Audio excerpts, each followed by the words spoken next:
Yangi Toshkent aeroporti qurilishi uchun aholi uylari buziladi. Tolibon O'zbekistonni aldadimi?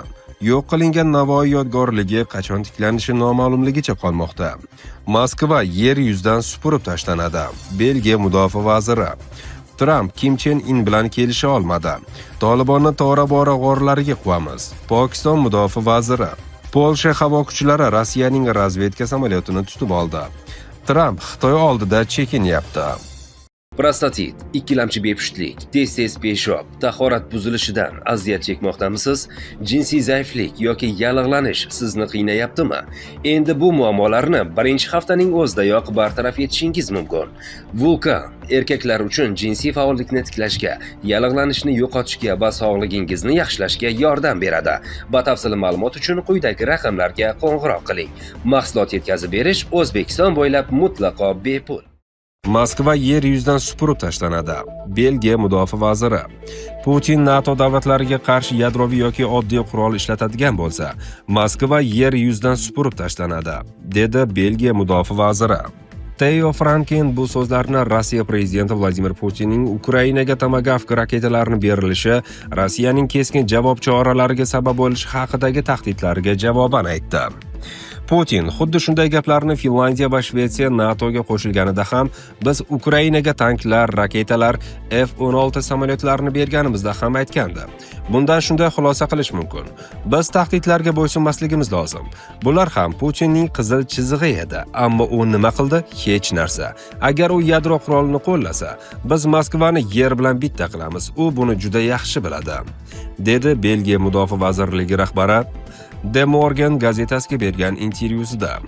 Franken shuningdek Bryusselga yadroviy bo'lmagan raketa yo'naltirilishidan ham qo'rqmasligini aytib, bunday holatda ham Moskva yer bilan yakson qilinishini ta'kidladi. Yangi Toshkent aeroporti qurilishi uchun aholi uylari buziladi. O'rta Chirchiq va Quyi Chirchiq tumanlari tutash hududida barpo etilayotgan Yangi Toshkent xalqaro aeroporti qurilishi doirasida ayrim aholi xonadonlari va bino inshootlari buzilishi rejalashtirilgani xabar qilindi. Loyiha uchun O'rta Chirchiq tumanining Xalqobod va Yangiyo'l mahallalaridan yer maydonlari ajratilgan. Mazkur hududlarda yashovchi fuqarolarga va fermer xo'jaliklariga tegishli bino inshootlari uchun belgilangan tartibda kompensatsiya to'lovlari amalga oshiriladi.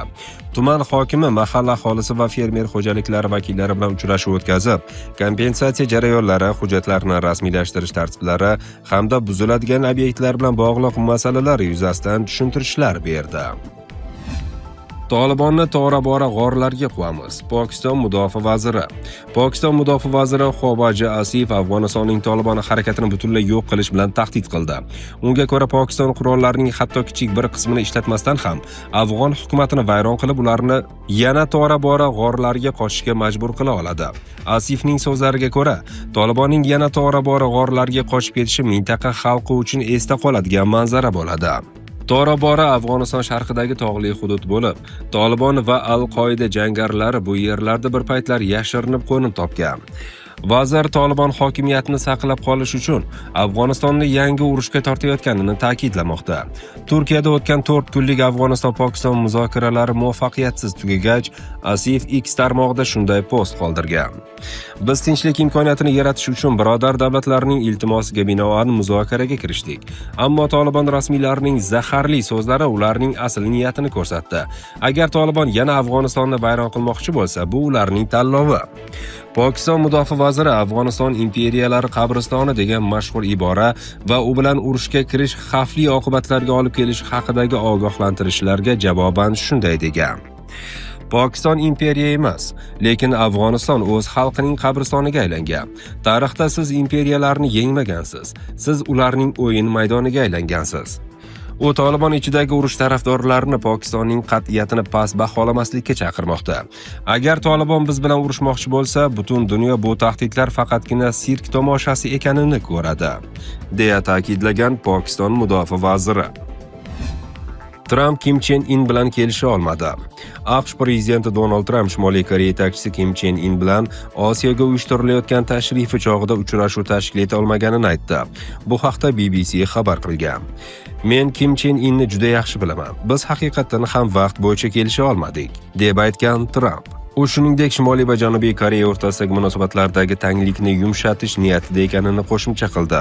Tramp oldinroq Shimoliy Koreya yetakchisi bilan Osiyo safari chog'ida, jumladan Janubiy Koreyaga tashrifi oldidan yana uchrashishga tayyorligini bildirgandi. Tramp 30-oktyabr kuni Janubiy Koreyada Xitoy rahbari Si Szinpin bilan ham uchrashishi rejalashtirilgan. Tolibon O'zbekistonni aldadimi? Yo'q qilingan Navoiy yodgorligi qachon tiklanishi noma'lumligicha qolmoqda. Tolibonning Balx viloyati markazi Mozori Sharif shahrida mahalliy rasmiylar tomonidan Alisher Navoiy haykalining yo'q qilinishi, shundan so'ng esa Navoiy majmuasi shoir sharafiga qayta barpo etilishi haqidagi va'daning oradan 2 oydan ortiq vaqt o'tgan bo'lishiga qaramay, hanuz amalga oshmagani haqida ma'lumotlar paydo bo'ldi. Bu haqda Afg'oniston o'zbeklar tomonidan yuritiladigan O'zbek TV nashri surishtiruv olib borganini xabar qildi. Nashrning ma'lum qilishicha, so'nggi kunlarda majmuaning holatini aniqlash maqsadida haykal o'rnatilgan joy ko'zdan kechirilgan. Guvohlarning qayd etishicha, haykal joylashgan hudud yashil latta bilan o'ralgan.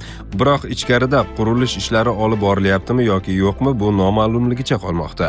Shuningdek, bu yerda Navoiy xotirasiga bag'ishlangan qanday majmua barpo etilayotgani haqida ham aniq ma'lumot berilmagan. Agar O'zbekiston rasmiylari bu masalaga aralashmasa, Tolibon odatdagidek yolg'on va'dalar bilan bu masalani cho'zib yuborish ehtimoli katta, deyiladi nashr xabarida.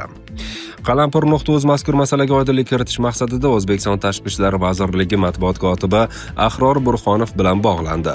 U jurnalistning qurilish ishlari qaysi bosqichda ekani va yodgorlik qachon ochilishi haqidagi savollarga quyidagicha javob berdi.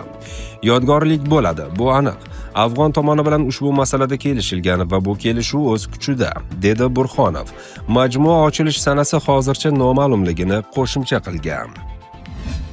Polsha havo kuchlari Rossiyaning razvedka samolyotini tutib oldi. 29-oktyabr kuni Boltiq dengizi ustidan Rossiyaga tegishli Il-20 razvedka samolyoti parvoz qilgani qayd etildi.